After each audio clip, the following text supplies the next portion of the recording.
Our trainers are locked in. Let's go down to the stage. Losers finals, best of 5. And we have an Azumarill into the Cresselia. The Cresselia can deal super effective damage with Grass Knot. So we see an immediate swap out into the Shadow Gligar, met with Shadow Claw, Shadow Alolan Sandslash. It's a charge attack tie, and unfortunately for Motiks, the Shadow Alolan Sandslash wins this. Shadow into Shadow Ice Punch would do so much double super effective damage, so we have to see the shield come up. But now, XXRubixMaster, Shadow Alolan Sandslash paces so quickly to Ice Punches, it will always outpace that Shadow Gligar to charged attacks unless it throws a not very effective Aerial Ace.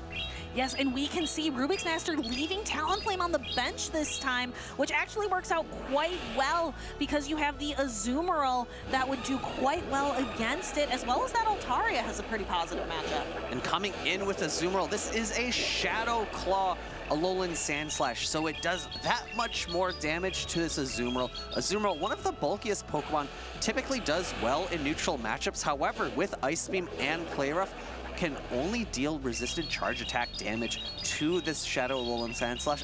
I don't even think this Play Rough knocks out. Yep, only able to do resisted damage and then just neutral damage with the bubbles. Azumarill is a water-type Pokemon, however, it doesn't have water-type pressure unless you run it with Hydro Pump, which is just not that common nowadays. Immediate switch into Altaria, going to be met likely by XXRubixMaster's own Altaria. It's going to be a bit of a Dragon Breath down, and Altaria can survive a Sky Attack from an opponent's Altaria, but it cannot survive a Moonblast. So we'll see Motiks actually reaching for the Moonblast. Will we see a shield from XXRubixMaster? No, actually opting to let it go. Interesting. So Motiks Altaria went in with that energy advantage. Ooh, and XXRubixMaster actually being able to pull that Altaria away with, it's gotta be only 1 hit point. Future Sight coming through, going to pull the shield. Motiks shielding up because he knows that Dragon Breath pressure is going to be one of his keys to ensuring a win condition in this endgame. Reaching now for a Sky Attack this time, going to threaten away XXRubixMaster's last shield. It's tough. Sky Attack from Altaria versus Play Rough from Azumarill. I imagine XXRubixMaster is going to overfarm, actually cannot catch. Motiks did not have his switch clock up yet, and this is going to do enough damage to cleanly knock out this Altaria.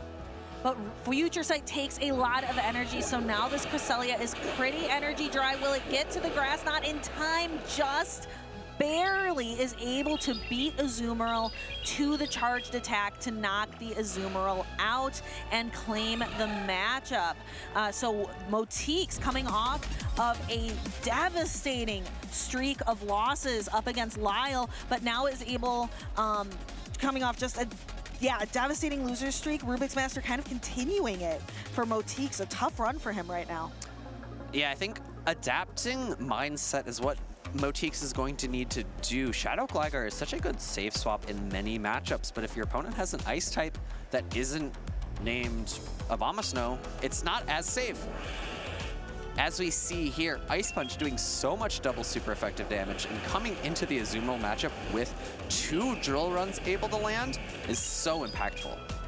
Yes, and we can go ahead and see that knockout of the Azumarill. XXRubixMaster says, I just sat in the audience. I watched your performance. I've got your number. Can XXRubixMaster go on to win another 2 games, or can Motiks adjust his mindset, make a plan to wrestle the momentum back after that series loss against Lyle, and then this first game loss against Rubix? And I want to say we've seen similar team compositions before from Motiks. I think he's very consistently gone for double weak to ice in the back, Altaria and Shadow Gligar being those Pokemon weak to ice typing. This game, he did not opt to bring a Pokemon that kind of better covered for them. We'll have to see if Motiks opts to maybe move away from that previous team compositional style. Will he bring in the Annihilate? Will he bring in that Charge-a-Bug? I think our players are about to lock in, and we'll be moving into game number 2 right now. And in the lead matchup, we have the Vigoroth into the Cresselia. Not an ideal matchup for Motiks, so we are going to see that immediate swap out into Charjabug this time, and it is going to be met with the Altaria. RubixMaster again leaving that Talonflame on the bench. Yeah, Talonflame and nowhere to be seen. Charjabug not in the position it wants to be. Discharge, not the hardest hitting charged attack, not really putting any pressure on this Altaria. Sky attack coming through from RubixMaster, also not going to threaten a knockout. Bug is weak to flying, but electric type resists it. Only neutral damage, going to be able to get another discharge off. Issue being, I think RubixMaster can very cleanly no-shield this and still get a Dragon Breath down. And there we can see it, can no shield and is able to fully farm down that Charjabug. Coming in with the Vigoroth. Vigoroth, the counters again are resisted against this flying type Pokemon. Wants to get a full farm down, but it's gonna come at a cost. RubixMaster able to reach the Moonblast, and Vigoroth is going to have to take it on the chin in order to get a full farm down. Both shields still in play. We're gonna see that Altaria, and here is the Shadow Alolan Sandslash. Motiks laughing, because sometimes you just have to laugh through the pain, Nick. And this is going to be one painful shadow boosted double super effective Ice Punch. I don't think it's gonna quite pick up the knockout, but Shadow Claw still neutral. Going for a Sky attack, this is resisted. RubixMaster very comfortable with the no shield. It'll be curious to see if RubixMaster can pace to enough charge attacks to knock out the Vigoroth, or maybe Motiks will just opt to no shield here. Yep, Motiks conceding, recognizing. I have looked through, I'm looking at my paper, I'm looking at my win conditions, and there are none to be found. So RubixMaster takes a 2-0 very quick and clean victory against Motiks.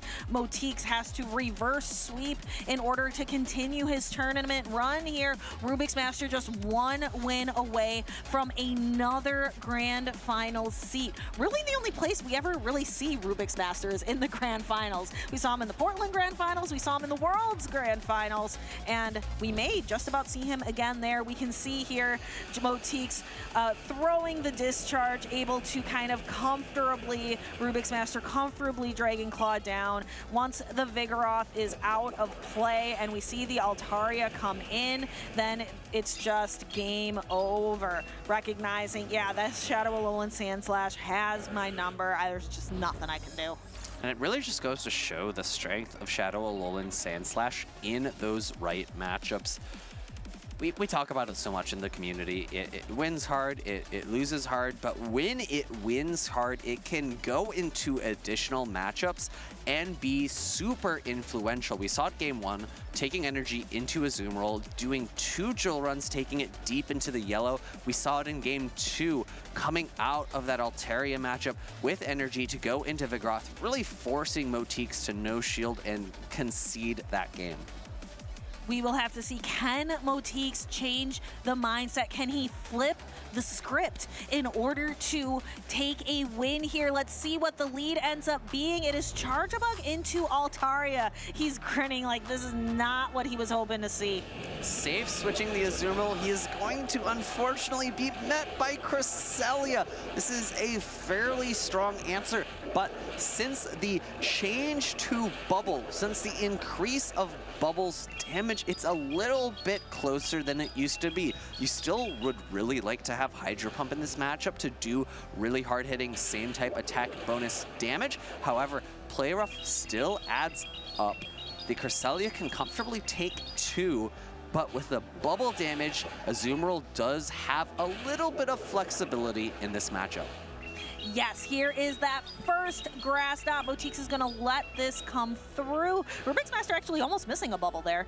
And we can see that super effective damage. And there is the Play Rough that is going to connect against the Cresselia. RubixMaster knows Cresselia, a very tanky Pokemon, can comfortably tank this and then be able to reach another grass knot. Motiks just does not have, he just got the switch available, and RubixMaster very patient, waiting until just before the Azumarill makes it to a move before throwing the grass knot. This Cresselia is going into the next matchup with a lot of energy.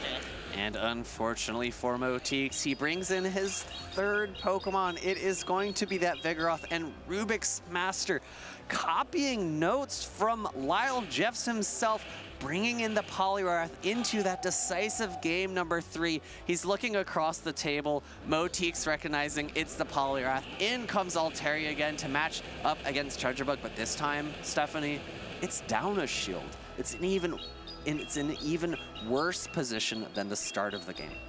Yes, Motiks just not able to find the alignment, to find energy advantage, switch advantage. All of those advantages, Rubik's Master has taken them and is going to bring them into that grand final seat. I'm looking Motiks kind of again with that shake of the head, trying to figure out what could I have done differently here. I'm gonna throw an X's or maybe just try to draw a shield away.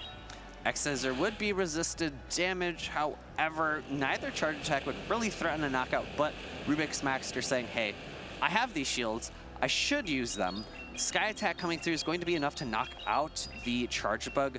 Vigoroth in the back really just does not have enough play against a Shadow Poliwrath. Even though it's at 2 body slams here, I think Rubik's Master just saves those shields for the Poliwrath, no shields the Altaria, and says, counter is going to add up.